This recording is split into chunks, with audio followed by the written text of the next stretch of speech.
Welcome to the Rim Brake Rodeo. We hope this video helps. In this video, I will explain how to jump start a Kia Forte.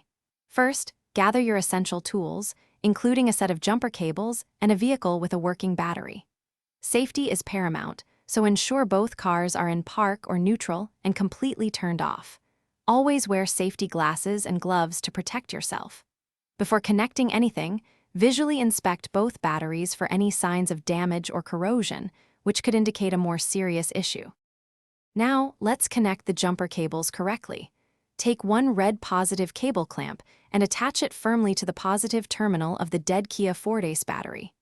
Next, connect the other end of that same red cable to the positive terminal of the working vehicle's battery.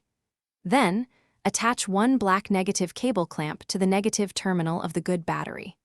Finally, connect the remaining black clamp to an unpainted metal surface on the dead Kia Forte, away from the battery. With the cables securely connected, it's time to bring the dead Kia Forte back to life. Start the engine of the working vehicle and let it run for about 5 minutes. This allows the dead battery to receive some charge.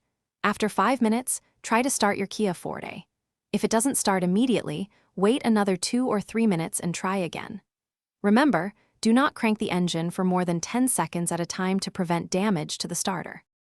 Once your Kia Forte has successfully started, it's crucial to disconnect the cables in the correct, reverse order. First, remove the black negative cable from the unpainted metal surface on your Kia Forte. Next, disconnect the black negative cable from the good battery. Then, remove the red positive cable from the good battery's positive terminal. Finally, disconnect the red positive cable from your Kia Forte's battery. Drive your car for at least 20 minutes to ensure the battery recharges sufficiently. Thanks for watching.